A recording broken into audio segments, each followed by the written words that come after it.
All right, hello everyone, and welcome to Getting the Big Picture, Demystifying Developmental Editing. This is the first panel in Storycrafting Sessions Editing, a free virtual conference hosted by the Weeknight Writers Group.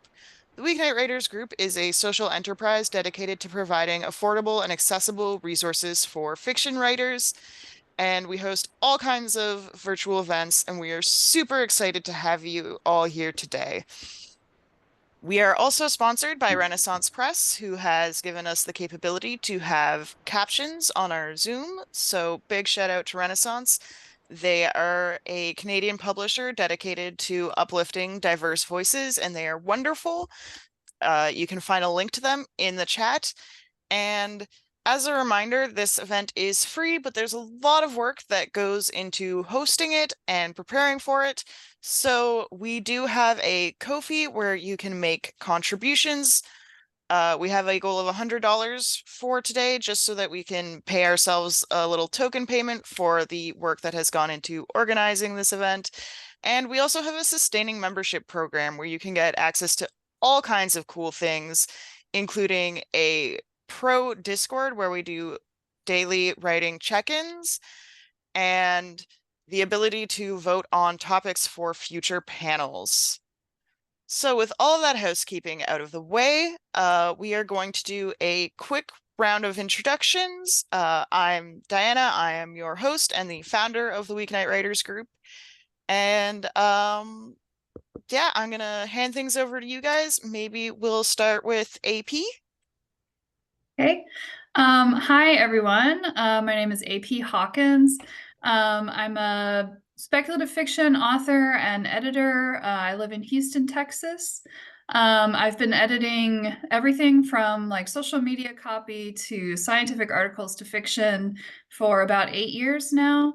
And last year I co-founded the Tomeworks Editing Collective, which is a editing group dedicated to genre fiction of all kinds. And yeah, yeah, that's about it about me. All right, Priscilla, how about you go next? Hi everyone, I'm Priscilla. I'm a writer and editor currently based in Yucatan, Mexico, in the city of Merida, originally from New York. And I write creative nonfiction, fiction, flash, poetry, and I primarily edit. I do a lot of like SEO editing, which is not the fun stuff. The fun stuff is working with people on their creative nonfiction, memoirs, and kind of essays. And I've been doing that for more years than I can count, but it's some of my favorite work, so I'm really excited to be here. Awesome. I actually also do SEO stuff for my day job. It's not the most exciting, but it pays the bills and it's still some kind of writing, so I am happy with that. Ari, do you want to go next? Yeah. Hi. Good morning, everybody. My name is Ari Augustine. I've been editing for roughly 9 years. I do a little bit of everything over there, but it is mostly speculative fiction as well. My passion is helping authors understand what readers are looking for in their stories and kind of helping them take like their unique vision and finding their audience and kind of meshing that together. And that stems from just being a book blogger for most of my life. Um, I am also an author of science fiction and fantasy. Right now, my passion is writing really bizarre serial fiction. So that's what I've been working on. And I'm very happy to be here. I love developmental editing. So. Awesome. And last but not least, our surprise panelist, because we had a last minute dropout, Jade. Hi, everybody. I'm Jade. I am a developmental fiction editor based in Toronto. I have been editing for about at least 12 years, everything from nonfiction academic, but more recently, I've really been doing developmental editing for fantasy fiction and fiction in general. I really like broad picture, especially with complex plots and multiple points of view. And the fun is working with the authors to get their vision on the page the way they want it and coming clearly across to the readers. That's what I enjoy doing. I've been doing a bit of book coaching lately, so that's all been really fun. Awesome. Jade is also the co-founder of Weeknight Writers and happens to also be my editor and is fantastic. Just throwing that out there. We've got to hype each other up. All right, let's go for what might be a softball question, but might be really difficult, is how do you define developmental editing? And does anyone want to jump in first on this one? I guess I can jump in. So developmental editing, I think a lot of people, when they think of like editing in general, think about the first thing that you think about, I think, is like correcting typos, like, you know, more proofreading type of editing, but that's not what developmental editing is. Developmental editing is more about plot structure and character arcs, and making sure that the author's vision for their story, for their plot, and for their characters is actually coming through on the page. I think that's kind of the simplest way I would define developmental editing. Yeah, I love that. Anyone want to add to that? I think like a good way to think about it, like to build off of what AP said, is that it looks at like the bigger picture thing. So like if you zoom out of a story and look at the structure and soundness and how would people engage with the story typically? Like what do they look at when they look at a story? They look at themes, they look at plot, they look at world building, they look at characters, all of those big chunk things. That's kind of how I define developmental editing. It's the developmental parts of the story. Awesome. Priscilla?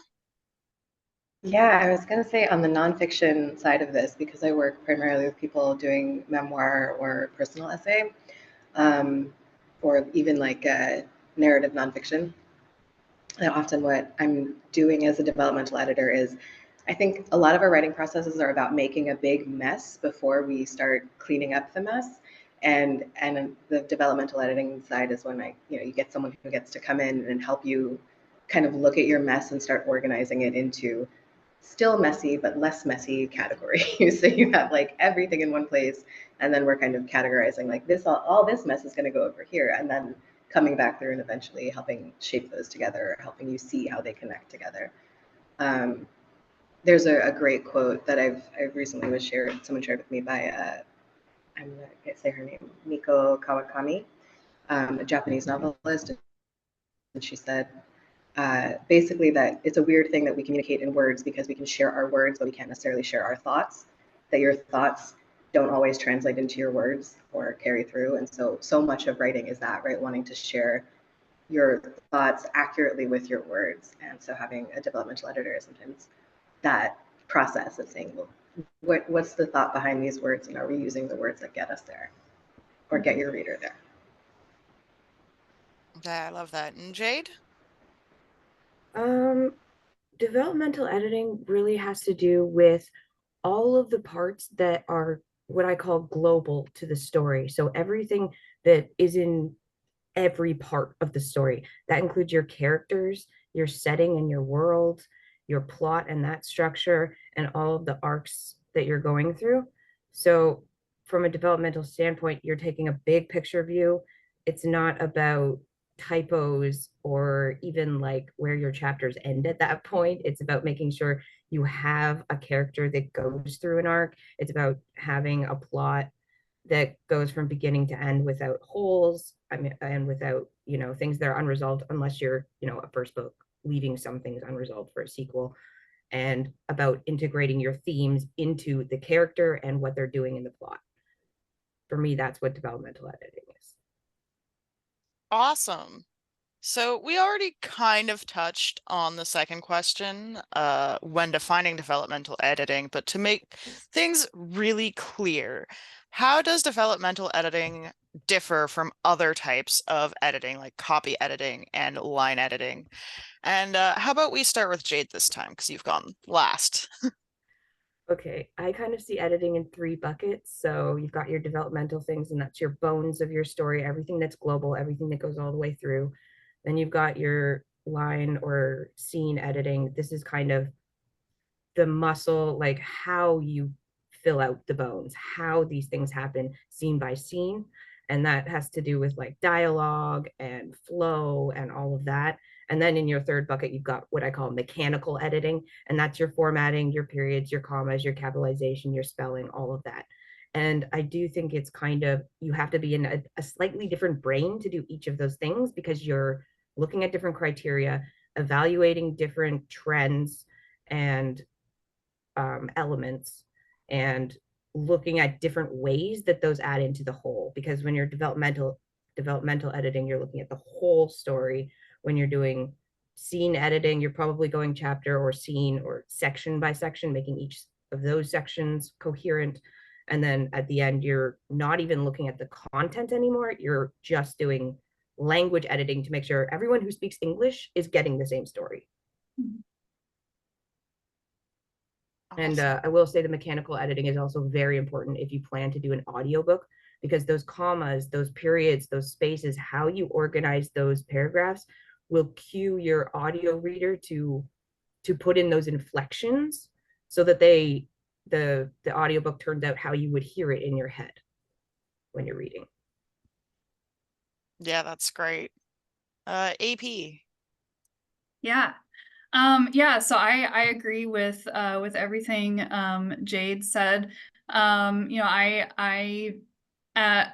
I'm working on finishing up a big line editing project right now, which is very different from developmental editing. And I have I feel like I have more of a developmental editing mindset, even though I also do line and copy. And so as I'm working through the line editing level issues, I'm having to remind myself, you know, okay, I'm not supposed to be like talking about how, you know, this character's arc could be a little more satisfying if you did this, or like, you know, maybe you need a little bit more like, you know, I'm not supposed to be thinking about the dev stuff. So yeah, like Jade said, it's definitely putting yourself in a different mindset for all of these different types of editing.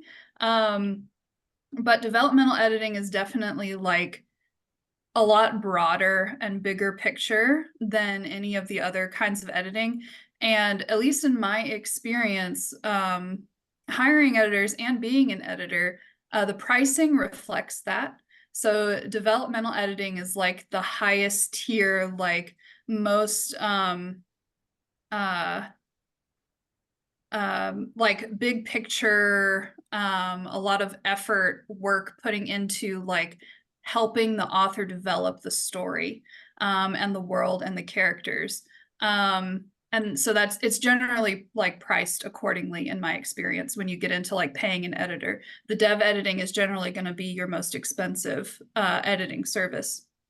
So Yeah, I really struggle with that separation, which is why I do actually offer paid beta reads, but I Mhm. struggle with like offering a specific type of editing because it is so hard for me to not make inline comments when trying to do a dev edit and like vice Yeah. versa. My brain, I don't know if it's an ADHD thing, but my brain is just like, no, I want to do all the things at once. Yeah, I have to go back through. So my deadline for this line editing project is in a week. And I have finished the initial read through, the initial notes, but I always try to save myself at least a week at the end of an editing project, no matter what it is, to go back through and make sure, like, okay, what kind of editing am I doing for this client? And if it's a dev edit, I have to go back through and get rid of all my line notes, get rid of all my like typo corrections and proofreading that I did while I was reading it. So yeah, I definitely have to make sure that if a client has hired me for dev editing, I am not giving them all this other stuff that they didn't want. Yeah, So yeah. that's actually a great approach, is just going back through it and getting rid of the line notes because it's like Mhm. compulsive for me. I can't not fix Yeah. spelling mistakes. Yeah. Priscilla, what are your thoughts on the differences between the types of editing? I think so well said. Jade and AP really covered a lot of it. I have the same brain, I think, that wants to do all of the editing. But prior to being a kind of full-time writer and editor, I was an English teacher for a long time, 16 years. And I also taught teachers. And so that was a really big thing. And with my incoming teachers was like, we can't crush our students under all of the edits we want them to make. So when we get a first draft from a student, you can't go in and like bloody up that whole draft and then hand it back and be like, try again. Like they won't, because they're teenagers and they don't care. Or they do care a lot, and the agency they have is to not do the work, right? So there was just a lot of that discussion. So I think like I'm able to switch into teacher brain a little bit, and when I'm working on an edit and think like, okay, this is just for line editing, or if it's developmental, this is just developmental. I also have to trick myself a lot. If I'm doing something that I know I can't do line edits on, or it won't be helpful, I have to put the document in view only, and do my notes by hand. So then I don't have the ability to go in and line edit, because it can be really hard to separate out the different tracks of your edit, or the threads of editing, because they do braid together, right? Like it is big idea editing, developmental editing, but the big idea is also like, going back to that quote, the Kawakami quote. It is like we are talking about words, so if the big idea isn't landing, that is about word choice, and that is about what you're putting on the page, and it can be really just challenging to separate them out. But I do think the thinking about it as big picture is zoomed out editing is kind of how I've always approached it. Like we're going big here, and so I'm ignoring that you don't know your lose and looses, or or you consistently misuse this phrase. Like I'll make a little note, probably if it's something that recurs, and I'll be like, by the way, I'm noticing this word is misspelled pretty often. But yeah, trying not to get into the nitty gritty before we've anchored the big pieces is the biggest thing, I think. Yeah. And Ari? I think everybody pretty much nailed it on the head. I only had a couple things to add. I think too, in the developmental phase, what ends up happening more there is you're spending more time teaching and coaching and talking through why you're making a specific suggestion. I can't tell you how many times I probably spend the most of my time writing the editorial letter because I made like what Priscilla does, I make like physical notes of like where I found something that didn't quite sit well and why. I feel it's very important to state why, because I just feel like a jerk if I'm just like, this is wrong, change. And I don't know, it's my coaching, it's I was taught that you always explain why so that writers understand. And so you spend a lot more time explaining why from your perspective, but like in a very respectful, thoughtful way. And giving them examples of like, because that is a part of some types of approaches to developmental editing. Sometimes you give them examples of what they could do using their particular thing, or how to rewrite this section a little bit so that it just flows a little better and makes a little more sense to someone who's reading it. And I think that happens way more. And I don't think I've ever done that in copy editing or proofreading. I wouldn't even dare to tell somebody in the proofreading phase, like, hey, there's this dev edit thing they'll smack you. Yeah. Digitally. They will smack you. Yeah. And so I think it's just way more macro and intensive, and then it goes to being more micro and least hands-on as you go through the different phases. So that's pretty much what I wanted to add. Yeah. I just want to Yeah, add to that, like, as you go from developmental to mechanical, you kind of need less involvement with the author. It's Yeah. very strong in developmental because that's like a first draft.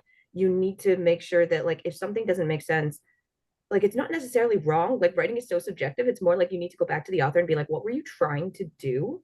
And, Exactly. like, okay, this is what you actually did. If you want to do this, I would suggest X, Y, or Z, given what you already have.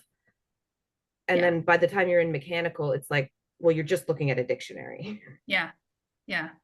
Yeah, I was gonna say, I'm like you, Ari, when I'm writing my editorial letter for a dev edit, I'm always trying to explain why I'm suggesting specific changes.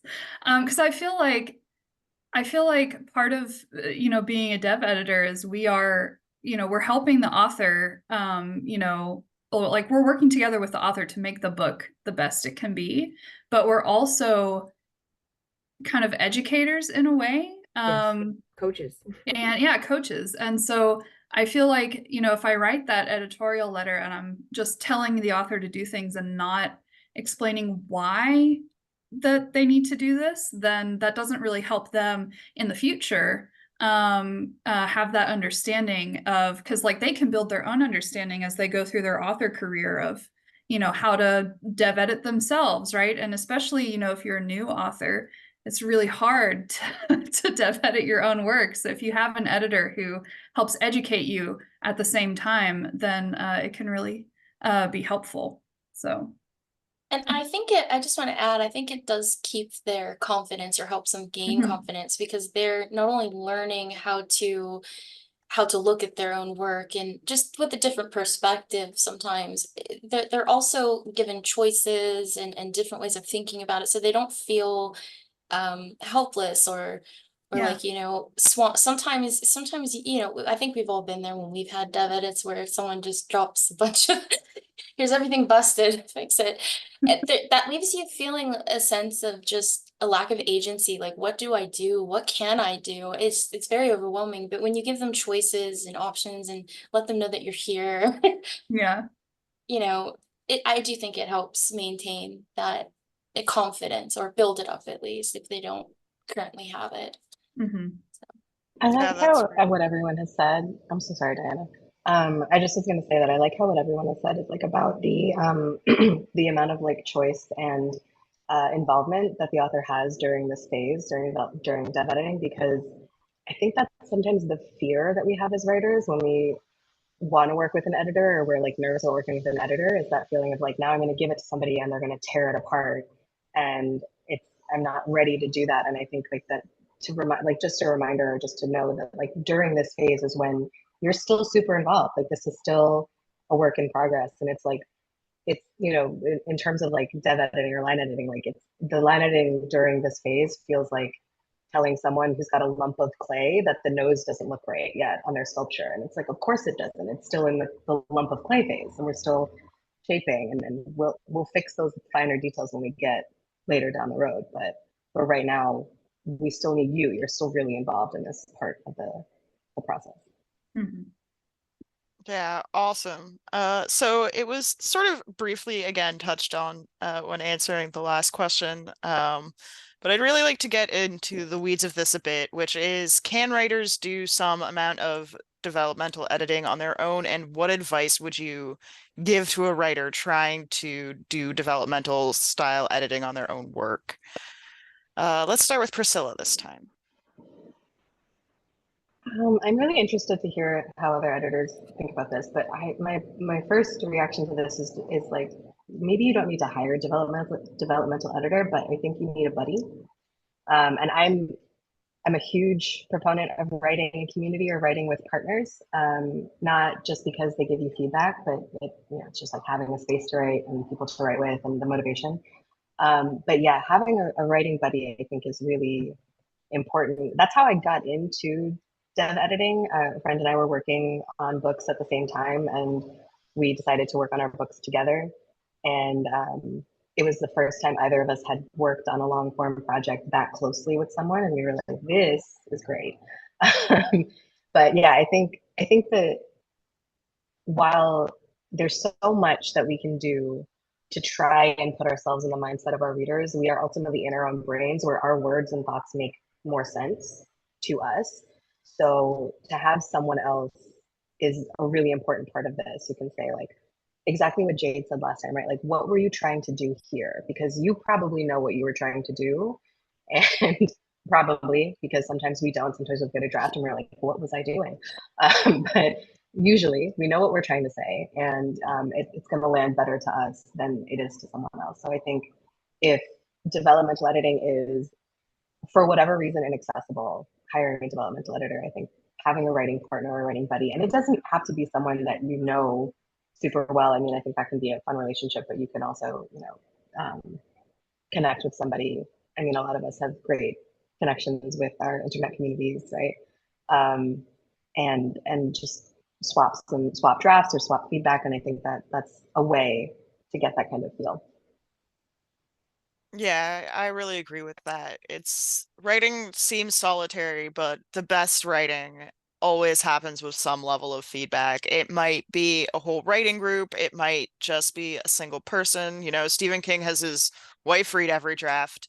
I feel like that's getting really vulnerable with your partner. I would feel weird to be like, what if my Yeah. partner like judges me for the quality of my first drafts and then I still have to live with them? But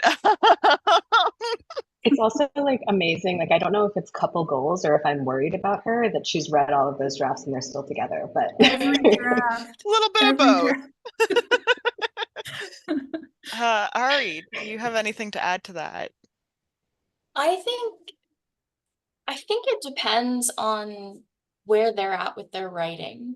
I think it really, really depends. I think if you are a more seasoned writer, you know how to self-critique, you've been to I have a book. I have a book that I believe in.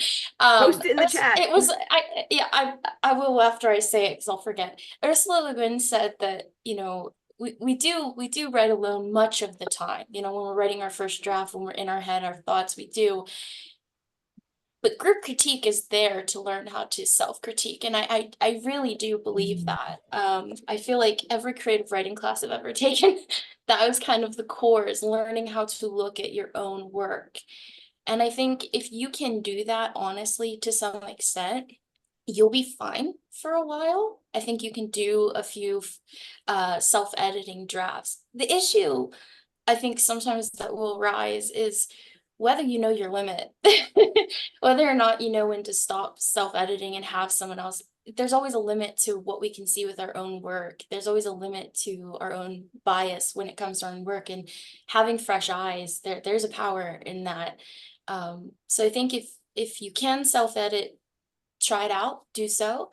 But if there's always going to be a certain point when you may need other people to look at it, and it could be your spouse. My spouse doesn't read anything I write. He's a staunch nonfiction, like war reading history person. I'm kind of over history right now. But I have a non-writing friend who looks at my stuff because she loves to read. So I think finding a reader to look at your stuff would be amazing. Someone who understands story, in any capacity would be good. But you could also just find people on the internet. Of course, be safe about it, please. Don't just send your stuff to complete weirdos. It doesn't always have to be someone you know. Because I know there's often a fear that like the people you know are not being truthful to you about the feedback they're given. But I think it just depends on where you're at and where you want to go and what your abilities are. Yeah, absolutely. Definitely like pay attention to who you're sending to. It doesn't have to be someone you know like personally or before you reach out, but at least like have a conversation with them before you send the work and get a feel for what they read and why they're interested, and make sure you're on the same page about the type of feedback. That's really important. And just joining online communities, even if you just lurk for a long time and then, when the time comes, you ask for feedback then, that can be really helpful. AP, do you have anything to add here? Yeah, I think Priscilla and Ari nailed it. I think having a buddy is top tier. Like, have someone who will read your work and who can give you good feedback. The issue is finding someone who can actually give you good feedback. But I think that's a separate issue. But I think, Ari, you mentioned finding readers who like to read your genre. I think that's really, really great advice. Because oftentimes readers who are interested in the genre that you're writing, they know the genre. And so, they can tell you what is and isn't working. But I think that, I think authors can do some level of developmental editing on their own work. But like y'all said, it also depends on where they are in their career. It's harder for early career authors to see what is and isn't working than it is for more experienced authors. And that's just part of building the skill. And you just have to practice. And it'll come with time and with feedback from others. But one piece of advice that I always give to authors who are trying to dev edit their own work is let it sit for a while, a few months, like finish the draft and then put it away. Don't try not to think about it, for a few months and then come back to it. Because that time allows you, when you're working on something, you're very close to your work emotionally, physically, like you're very close. You don't have a lot of separation between yourself and the work.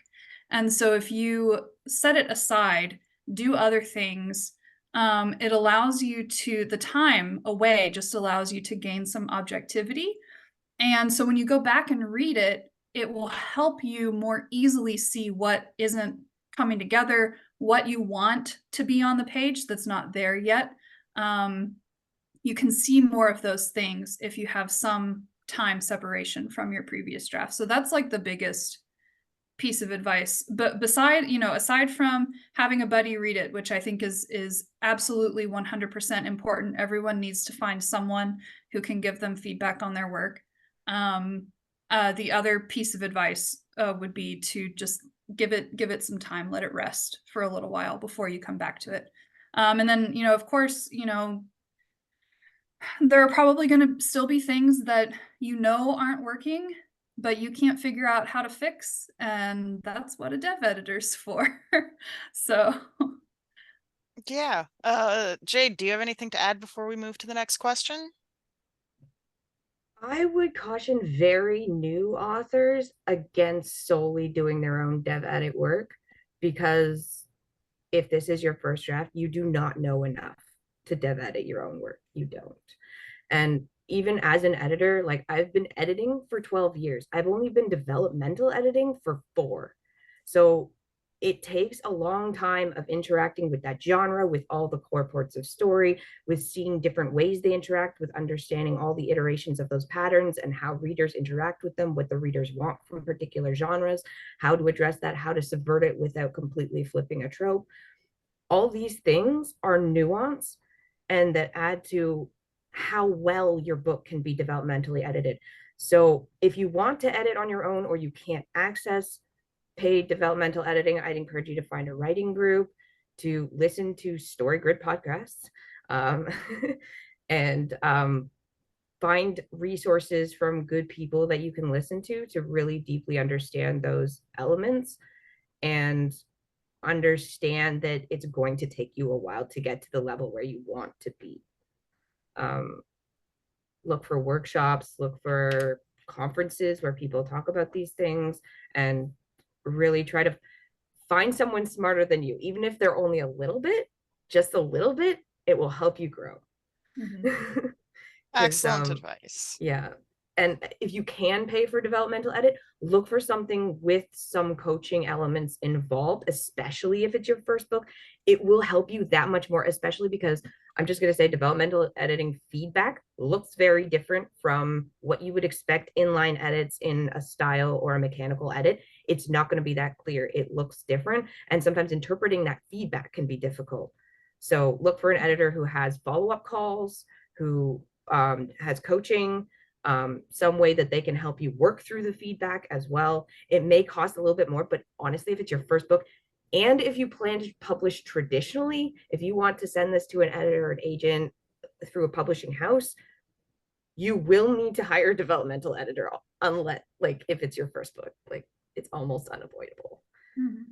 I will say indie has a little bit more of a break because the bar for entry is lower. You don't have those gatekeeping editors, the gatekeeping acquisitions, or the agents, any of that.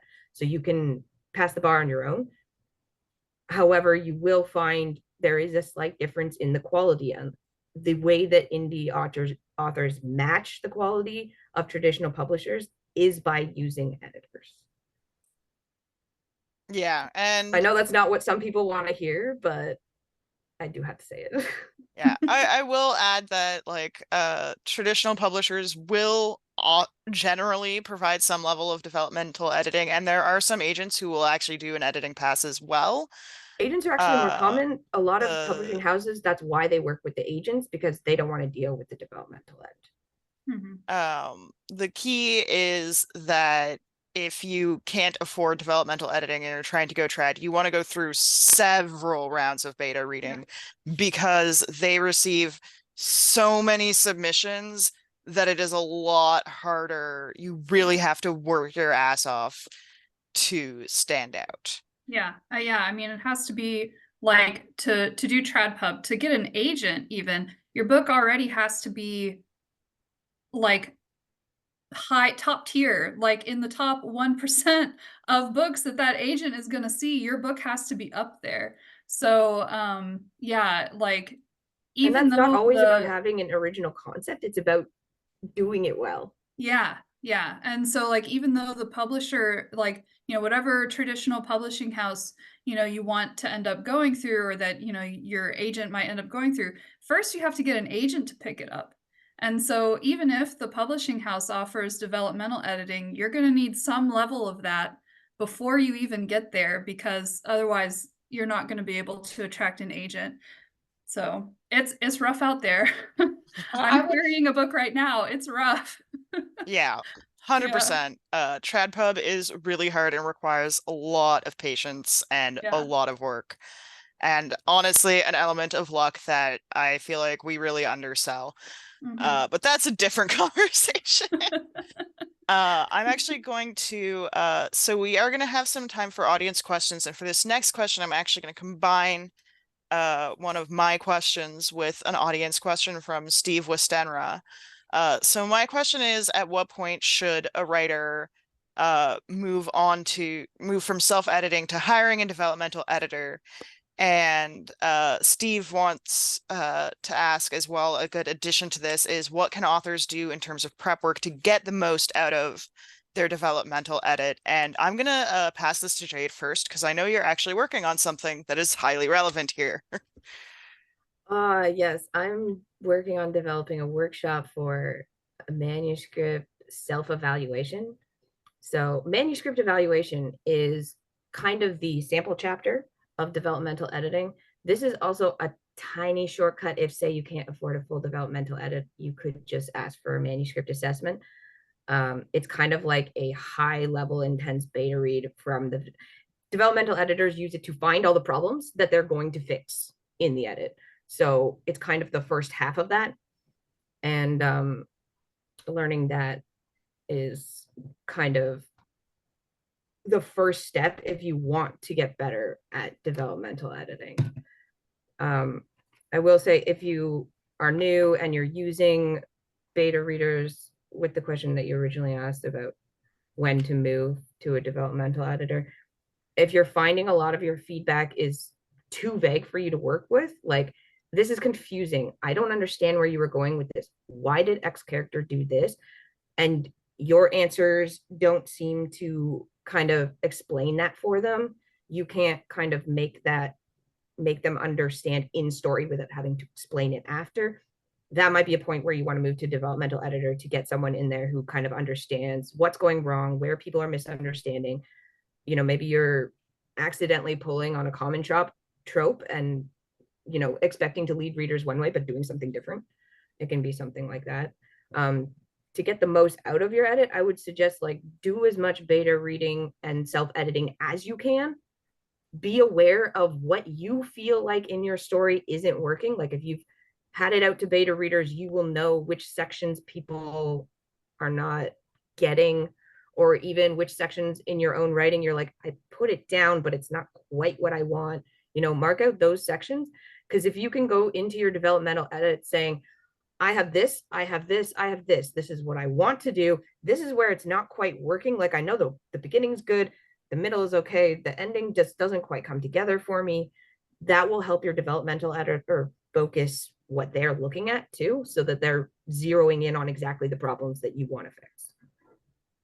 That's great advice. I do want to add that the workshop that Jade referenced, the manuscript evaluation workshop, we are developing that together, and we will be running beta tests of that workshop for specifically our sustaining members through Ko-fi later this year. So if you want to get in on that, please do check out our Ko-fi. We'll share a link again at the end of the panel. AP, would you like to speak to this next? Yeah, so just to make sure that I'm answering the question fully. So it was, how do you know when to move to a developmental editor? And also, what prep work can you Yeah. do when you send to it? Okay. So yeah, I think Jade, I agree with what Jade said. You know, sometimes you're going to be working on a manuscript and there will be things that aren't working, that you know they're not working either. Some plot arc is not coming together like you hoped. Some character is not coming off the way you want them to, or, you know, doesn't feel like you have enough world building details in there or whatever. Something big picture is not working and you know what it is, but you don't know how to fix it. And, you know, you've had beta readers, critique partners, whatever, and they're not giving you any good ideas on how to fix it either. That's what a developmental editor can help with. That's what we're here for. That's our job. And you know, you are paying us, right, to look at your book, look at the big picture of your book and pinpoint what isn't working and give you some ideas on how to fix it, some very concrete ideas on, you know, how we can make this all come together and be what you wanted it to be in the first place. So that's what we're for. In terms of preparing for a developmental editor, whenever I start with a new editing client, whether it's for developmental editing or really any kind of editing, I like to have a sort of an interview with them before, like a consultation before I start any kind of editing work. And so for a dev edit, I will ask questions relating to what kind of feedback they want. And so depending on, you know, what they have already told me about their project, you know, via email, I might have specific questions of like, you know, how can we, you know, what specifically do you want to work on? Is it, you know, this particular character or this particular, you know, event or whatever? Things that I can focus on while I do my editing. And so what I would suggest for authors hiring a developmental editor is to come prepared with some ideas of what you want the editor to focus on in their dev edit. And that will really help the editor when they're going through. That will help them really zero in on the specific kinds of things that you want them to help you fix. So Awesome. Priscilla? Yes to everything that Jade and AP said, 100%. And especially when I'm working with people who are telling a vulnerable story, something that they feel protective of, which isn't limited to nonfiction, but it's just something that comes up a lot in working with nonfiction and memoir. In terms of what you can do to kind of get the most out of a developmental edit in that, in anything that where you feel vulnerable about the story you're sharing, is to be prepared for that vulnerability to come up and kind of have a little bit of distance from the story. And that might mean giving yourself that rest between draft and talking to an editor. So saying like this, I'm have a week or two away from this and I don't feel as attached to it. All of the things that were mentioned so far can be helpful for that, right? Knowing this is the kind of feedback I want feedback on this and not on these things, because I know if you come in and tell me that I'm not being fair to my mother in this draft, I'm going to be mad at you. And that's fair. You're allowed to feel that way. So don't open yourself up. Don't let the editor just do that, right? Give us your boundaries is, I think, an important one. And in terms of when to move on, it's interesting, right? Because there absolutely, you can say, I've gone through self-edits and I've had someone read this and something's still not working. But I'm often working with writers who are like, I know the story that I want to tell, but I'm in the weeds and I'm not sure where to go next. And so they haven't necessarily gone through like, I have a draft and I'm ready for it to be edited. So you might end up in more, and that's where I think Jade mentioned this about like looking for someone who also offers coaching, because that's often where the line kind of blurs for me between this is a developmental edit and now we're in a coaching relationship, because that's what the draft and the project needed. So I think you can enter into these at different stages of the project, into a developmental editing situation. But I think a big one, in addition to everything that was shared already, is to be kind of aware of where you're vulnerable around the story you're telling and what might shut you down, and that can take some self-awareness and self-reflection. And so before you jump into just saying, okay, let me hand this to somebody to help me with, to think about what do you want and what do you not want, what are you not willing to discuss with a stranger that you're hiring to look at your work. Yeah, that's great advice, especially for any like really deeply personal work, fiction or nonfiction. Because, sometimes we write about things that are very different and we write them for fun. And sometimes we write deeply, deeply personal stories that are, ways of processing our own grief and trauma and lives. And the editing experience can be very different when you're writing Absolutely. And something sometimes that. the feedback you're going to get from an editor is like, is what you want to hear, right? And that's the very old advice of killing your darlings, is like, this might be really important to you personally because you needed to write this out and exercise it, but it might not belong in the story. And so if you're not ready for someone to come in and say like, this whole thing isn't working, which your editor will say it differently. we won't necessarily just be like, this is bad, but like to say like this isn't working and you're not ready to let go of that, like, no, that's really important to the story, like to have an awareness of that, like this is non-negotiable, this is staying in. It might mean you're not ready for someone to look at it, and it might mean you just want someone to look at these other parts of, or like to focus on these other things. And yeah, because it is deeply personal work, even if it's fiction. Yeah, and it might even mean you need to reframe the story in a way that, emphasizes that thing that's non-negotiable better. Yeah, I was going to 100%. say, like, if it's that important to you, your editor should cue into that and be like, okay, this is the thing we want to focus on. You may need to change all of these things if you want to do that. And if you're resistant to that, then the story won't work.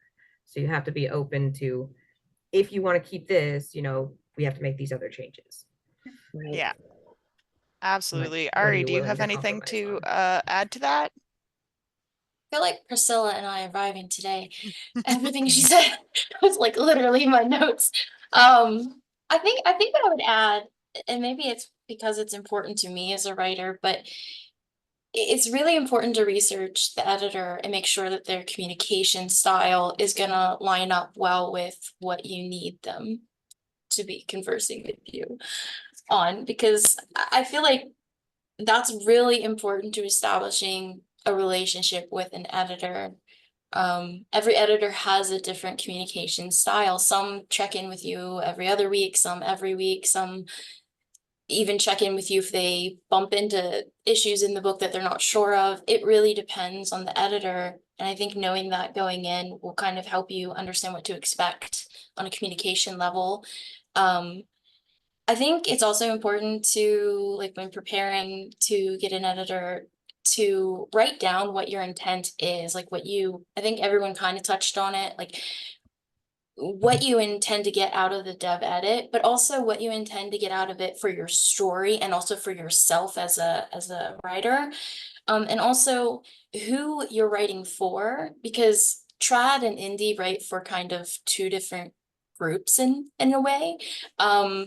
And so if you're going for an indie path, but you're working with an editor who may not know that, the type of feedback you get could be a little bit different. There are some differences in how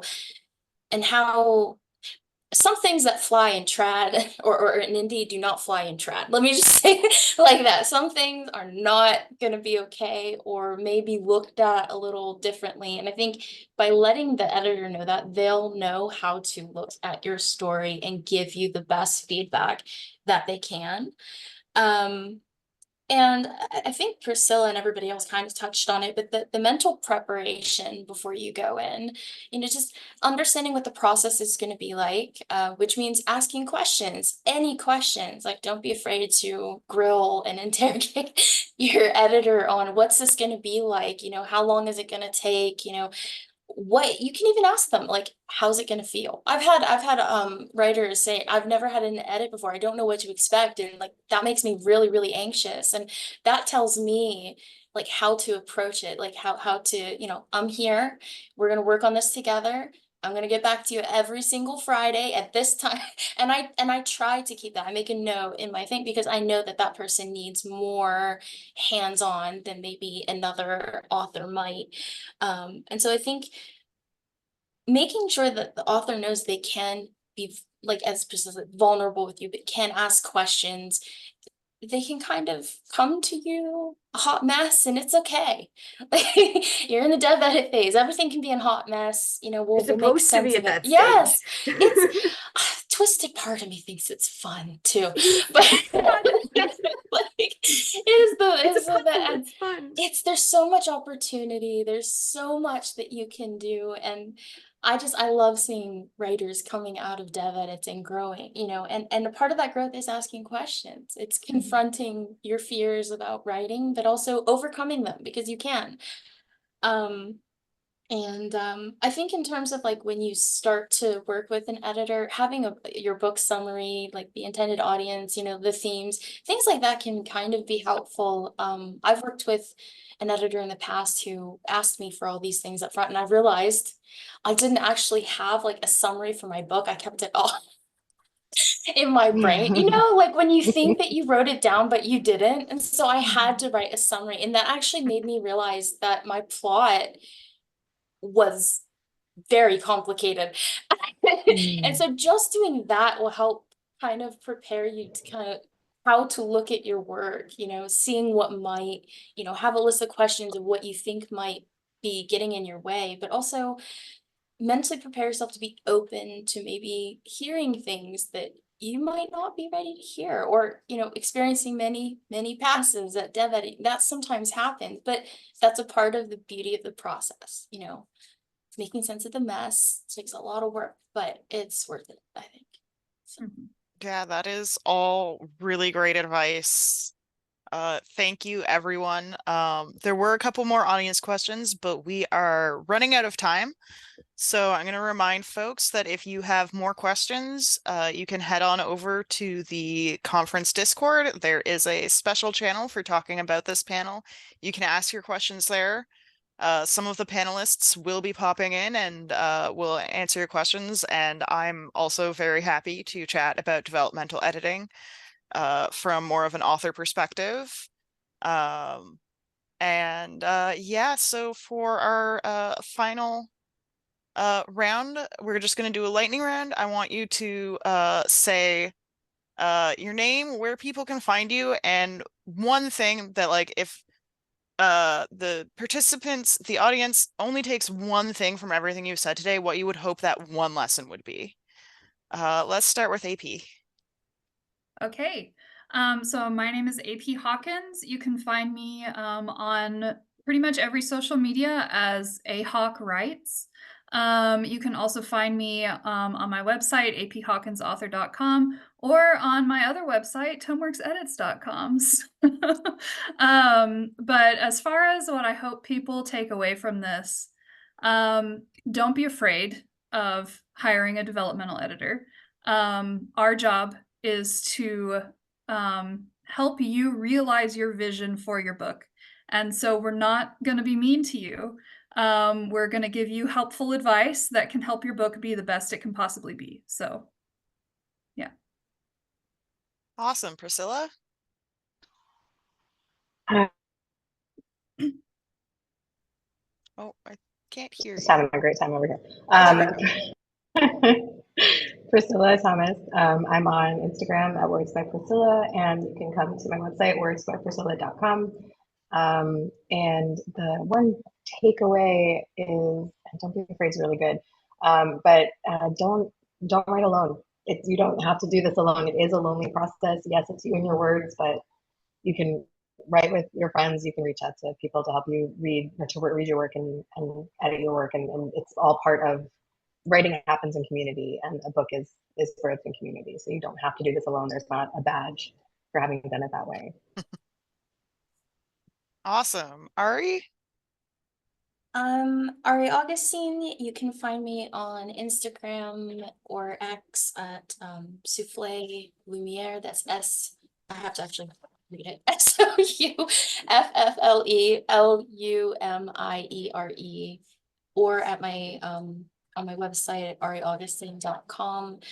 My advice, which is sort of my goofy advice that I'm keeping for myself as well, is just to make story trouble and have fun doing it.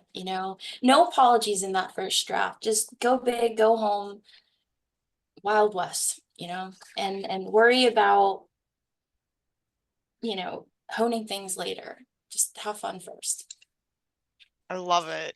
And Jade?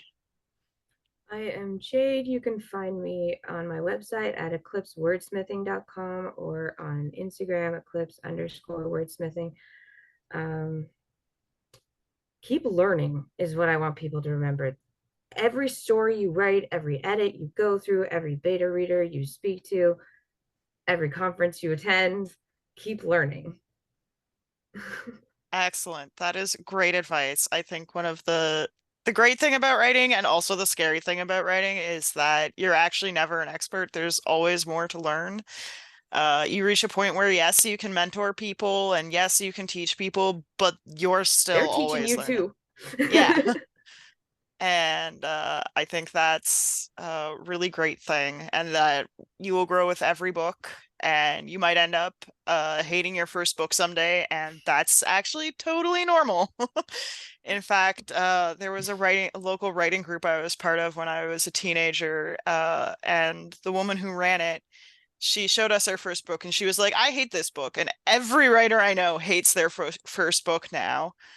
And I think there are definitely exceptions. Personally, I don't hate my first book, but I know that it could have been better, and what I'm writing now is far better. So just know that's part of the process. We all start somewhere and we all grow, and readers love watching that too. They love watching a creator grow. I love watching writers grow. I love watching musicians grow. It's just phenomenal to see someone really grow into their creative selves. So people will be there with you for the journey. This panel was part of Storycrafting Sessions Editing, a virtual conference hosted by the Weeknight Writers Group in partnership with Renaissance Press. The Weeknight Writers Group is a social enterprise dedicated to providing affordable and accessible virtual events and other supports for fiction writers. You can find out more about us at businessforauthors.com/weeknight-writer. Renaissance Press is a small Canadian publisher dedicated to uplifting diverse voices, and you can find out more about them at pressesrenaissancepress.ca. Thank you so much for watching this panel. We hope you'll check out the other panels on our channel and give both Weeknight Writers and Renaissance Press a visit.